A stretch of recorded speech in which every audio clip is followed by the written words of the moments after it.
7 নং প্রশ্নে আমাদের বলা আছে ভূতলের কোনো একটি স্থান থেকে একটি মিনারের শীর্ষবিন্দুর উন্নতি কোণ হচ্ছে 60 ডিগ্রি। অর্থাৎ ধরি এটি হচ্ছে আমাদের মিনার, এটি হচ্ছে আমাদের ভূমি। আমাকে বলা আছে কোনো একটা বিন্দু থেকে উন্নতি কোণ 60 ডিগ্রি। তো বিন্দুটা ধরে নিলাম আমরা এটা। তো এখান থেকে মিনারের শীর্ষের উন্নতি কোণ 60 ডিগ্রি, অর্থাৎ এই কোণটা হচ্ছে আমাদের 60 ডিগ্রি।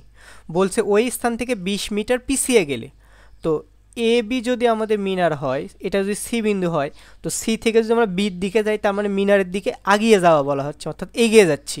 আর সি থেকে যদি পিছন দিকে যাই, এই দিকে যাই, তার মানে পিছিয়ে যাওয়া। তো কতটুকু পিছিয়ে যেতে বলছে 20 মিটার। তো ধরে নিলাম আমরা 20 মিটার পিছিয়ে গেছি, পিছিয়ে আমরা ডি বিন্দুতে যাচ্ছি। তখন বলছে এই উন্নতি কোণটা হয় 45 ডিগ্রি।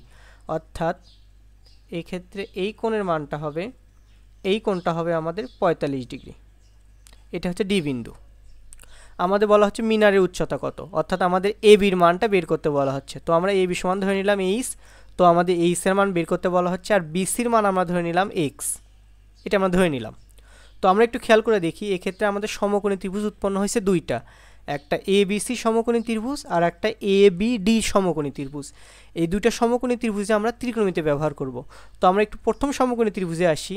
আমরা লিখতে পারি ত্রিভুজ এ বি সি এ। আমরা একটু খেয়াল করে দেখি, এ বি সি সমকোণী ত্রিভুজে এই 60 ডিগ্রি কোণের সাপেক্ষে এ বি হচ্ছে বিপরীত বাহু আর বিসি হচ্ছে সন্নিহিত বাহু। অর্থাৎ বিপরীত বাহু আর সন্নিহিত বাহুর মধ্যে আমাদের আলোচনা করতে হবে। তো এই ক্ষেত্রে আমরা ট্যান থিটা ব্যবহার করব। তো আমরা লিখতে পারি ট্যান এ সি বি কোণ সমান হবে বিপরীত বাহু ডিভাইডেড বাই সন্নিহিত বাহু। তো এই কোণের মান হচ্ছে আমাদের 60 ডিগ্রি। তো আমরা লিখতে পারি ট্যান 60 ডিগ্রি সমান এ বির মান হচ্ছে এইচ আর বিসির মান আমরা ধরে নিলাম এক্স। তো ট্যান 60 ডিগ্রির মান হচ্ছে আমাদের √3 সমান এইচ ডিভাইডেড বাই এক্স। এখান থেকে আমরা এক্সের মানটা বের করে রাখি, অর্থাৎ আমরা বলতে পারি এক্স সমান এইচ ডিভাইডেড বাই √3। এটি হচ্ছে আমাদের এক্সের মান। আমরা একটু আসি দ্বিতীয় সমকোণী ত্রিভুজে, অর্থাৎ ত্রিভুজ এ বি ডি এ। আমরা একটু দেখি এই সমকোণী ত্রিভুজে এই 45 ডিগ্রি কোণের সাপেক্ষে এ বি হচ্ছে বিপরীত বাহু আর বিডি হচ্ছে সন্নিহিত বাহু। এখানেও আমরা ট্যান থিটা ব্যবহার করব, অর্থাৎ আমরা বলতে পারি ট্যান এ ডি বি কোণ সমান বিপরীত বাহু ডিভাইডেড বাই সন্নিহিত বাহু। তো কোণের মান আমরা বসাই, আমরা লিখতে পারি ট্যান 45 ডিগ্রি সমান এ বির মান হচ্ছে এইচ আর বিডির মান হচ্ছে 20 যোগ এক্স। কেন? কারণ সিডি এইটুকু হচ্ছে 20 আর বিসি এইটুকু হচ্ছে এক্স। তাহলে আমাদের পুরো বিডি সমান কত হবে? 20 যোগ এক্স, অর্থাৎ 20 যোগ এক্স আমরা লিখলাম।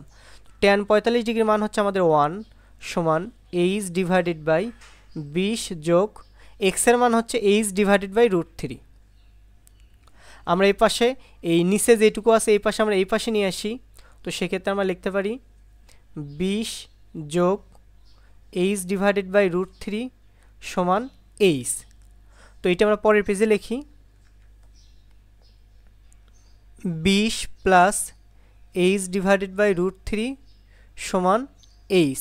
আমরা পুরো সমীকরণকে √3 দ্বারা গুণ দিই, অর্থাৎ প্রত্যেকটা রাশিকে আমরা √3 দ্বারা গুণ দেবো। তো সেক্ষেত্রে আমরা পাচ্ছি 20 √3, আর দ্বিতীয় রাশিকে যদি √3 দ্বারা গুণ দিই তাহলে এই √3 আর ওই √3 কাটাকাটি হবে, অর্থাৎ থেকে যাবে শুধু এইচ। আর এটিকে যদি আমরা √3 দ্বারা গুণ দিই তাহলে আমরা পাবো √3 এইচ। এইচগুলো আমরা এক পাশে নিয়ে যাই, সেক্ষেত্রে আমরা পাচ্ছি 20 √3 সমান √3 এইচ মাইনাস এইচ। এখান থেকে আমরা বলতে পারি 20 √3 সমান এইচ যদি কমন নেই সেক্ষেত্রে আমরা পাচ্ছি √3 মাইনাস 1, অর্থাৎ আমরা বলতে পারি এইচ সমান 20 √3 ডিভাইডেড বাই √3 মাইনাস 1। এক্ষেত্রে এই √3 মাইনাস 1 এইচের সাথে গুণ আকারে ছিল, যার কারণে অপর পাশে গিয়ে এটি ভাগ হয়ে গেছে। ক্যালকুলেটরের সাহায্যে এই মান আমরা পাচ্ছি 47.32 মিটার, অর্থাৎ আমাদের এইচের মান হবে 47.32 মিটার। তো আমাদের বের করতে বলা হয়েছিল মিনারের উচ্চতা কত। তো এইচি হচ্ছে আমাদের মিনারের উচ্চতা।